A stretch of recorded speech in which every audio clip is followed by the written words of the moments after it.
Você não tem compulsão por doces, é o seu cérebro que está usando um caminho errado do GPS e eu vou te explicar por quê.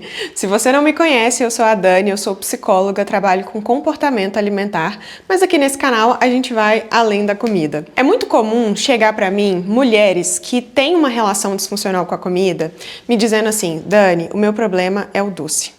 Assim, o meu problema é o doce, eu sou uma pessoa descontrolada com doce, sou uma pessoa descompensada com doce, eu não consigo ter controle. Se eu começar a comer, não consigo parar, não consigo dizer não pro docinho. Todas as vezes que eu tô me sentindo mal, eu preciso comer um docinho para me sentir melhor. E tem ali uma relação disfuncional com o doce, principalmente, e acredita fielmente que, primeiro, tem uma compulsão por doces, que isso nem existe dentro de uma lógica de transtorno alimentar. Não existe a gente ter um transtorno direcionado para um alimento específico, mas existe essa crença de que não, o meu problema são os doces, o meu problema é o açúcar, o meu problema é o chocolate. Quando, na verdade, esse é um comportamento aprendido. Sim, minha senhora, o comportamento alimentar é algo que a gente aprende ao longo da nossa vida, desde que a gente cai aqui nesse mundo, desde que a gente começa a se relacionar com a comida, com a alimentação, a forma como a gente escuta as pessoas falarem sobre certos alimentos, a forma como as pessoas ao nosso redor lidam com a alimentação, com a comida, tudo isso vai formando a maneira com a qual a gente acaba construindo então essa relação com a alimentação, com a comida. Quando a gente fala especificamente dos doces, que na maior parte das vezes é o grande problema de vocês, é a questão de que esse foi um comportamento que você ensinou para o seu cérebro. Então imagina comigo assim, ó. Sabe quando você era criança e aí seu pai, sua mãe, sua avó, seu tio, seu avô falava assim com você: não chora não, fulana, não chora não, quer ver? Eu vou te dar um docinho. Eu vou te dar um docinho e você para de chorar. Te lembrou alguma coisa aí? Ou então assim, não, você só vai ganhar sobremesa depois de comer tudo. Só vai ganhar sobremesa quem raspar o prato. Só vai ganhar sobremesa quem tirar notas boas na escola. Quem for boazinha, se você for boazinha, você vai ganhar um prêmio e esse prêmio é um docinho, é uma comida gostosa. E aí, quando a gente vai para a fase adulta, você continua se recompensando com comida. Se recompensando com alimentos hiperpalatáveis, gostosos, né, prazerosos. Só que isso não foi uma coisa que você nasceu assim, né? Você nasceu assim desse jeito, achando que comida era uma recompensa. Não, você aprendeu. Na grande maioria dos casos, te ensinaram a fazer isso. A minha avó, que infelizmente não está mais entre a gente, mas ela tinha o hábito de oferecer água com açúcar quando a gente estava nervosa, quando a gente estava chorando, quando a gente estava estressada, ansiosa. Então ela sempre oferecia uma água com açúcar. Ela falava assim: não, vou preparar uma água com açúcar para você que você está precisando se acalmar. E uma água com açúcar vai te ajudar nisso. Então, a gente vai fazendo um tipo de associação. Então, é como se fosse assim, à medida que você repete esse comportamento, você vai criando no seu cérebro um caminho. Quando eu digo para você que você tem um GPS que está te mandando para o caminho errado, é porque basicamente é como se fosse assim. Imagine que você precise ir para um endereço X, que você ainda não conhece o trajeto até lá.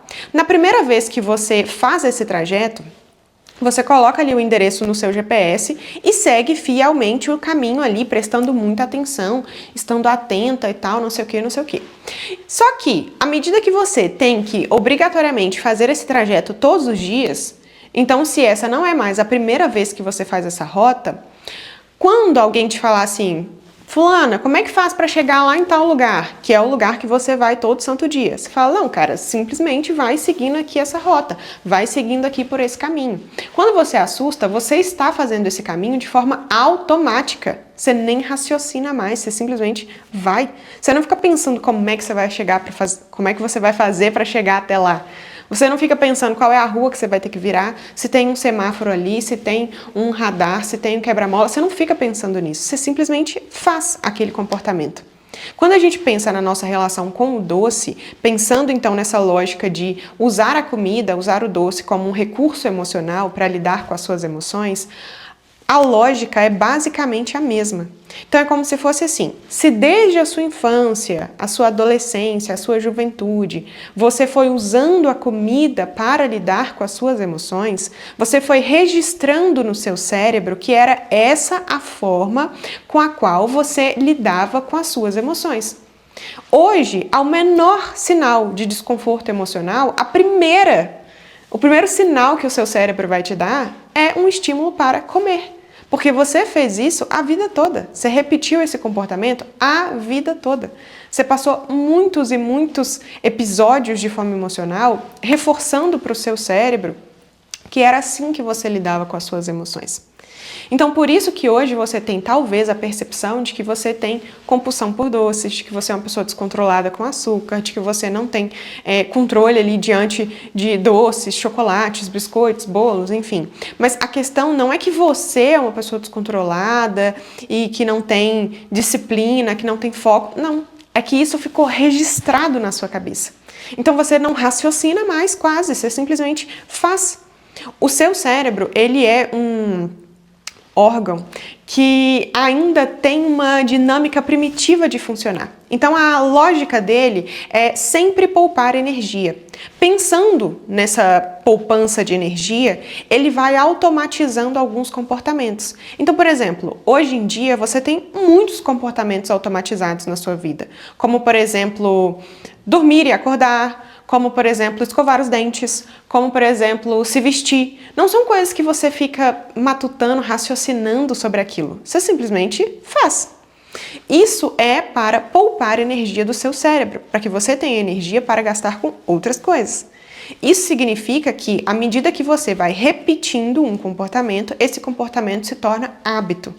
E pensando aí nessa poupança de energia, quanto mais hábitos você tem consolidados para o seu cérebro, maravilhoso, sabe assim?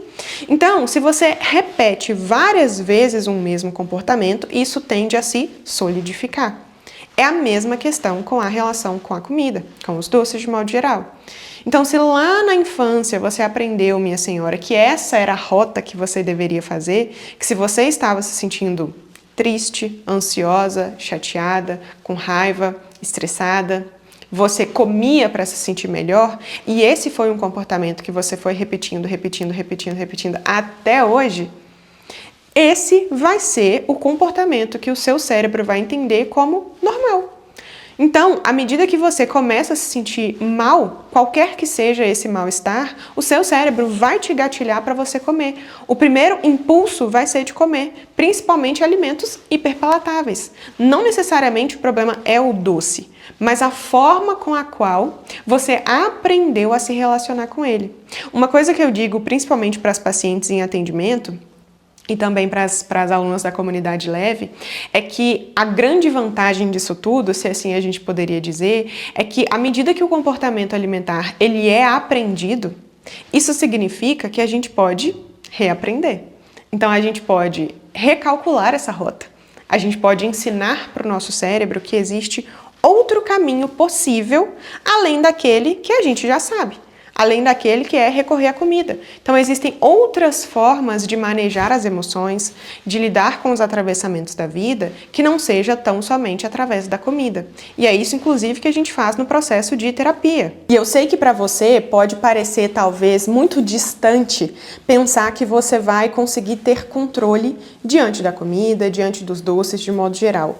Mas eu estou aqui, minha senhora, para te dizer que sim, isso é possível. Inclusive, minhas pacientes também podem dar os próprios testemunhos de que sim, isso é possível. Então, se a gente tem método, estratégia, técnica, e se você consegue aplicar tudo aquilo que a gente transpõe ali, que é tratado dentro de um processo de psicoterapia, é possível sim você recalcular a rota, é possível você reformular a sua relação com a comida, é possível que você aprenda novas formas de manejar então as suas questões emocionais, que não seja tão somente através da comida, que infelizmente é uma estratégia disfuncional, no sentido de que ela te traz muito mais prejuízo do que benefício.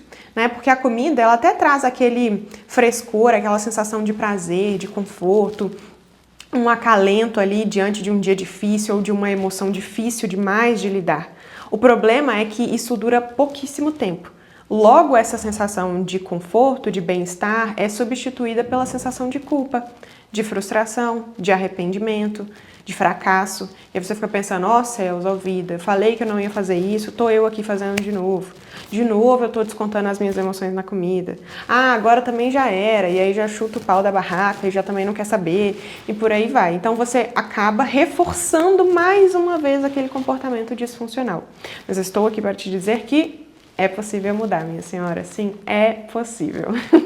Agora, se esse vídeo fez sentido para você, se o que a gente falou aqui fez sentido, se você se identificou, curte esse vídeo, se inscreva aqui no canal, comenta aqui embaixo se você tem essa relação disfuncional com os doces, se é comum de você, diante de uma situação de desconforto emocional, um atravessamento da vida, aquele dia difícil, e aí você recorre ao doce porque acha que merece, porque ali você vai encontrar um prazer, nem que seja por alguns minutos. Me conta se você já passou por isso, me conta aqui nos comentários, se inscreva então no canal. Todas as quartas-feiras, às 19 horas, tem vídeo novo por aqui. E já encaminha também esse vídeo para quem você acredita que vai se beneficiar dele. Beijos!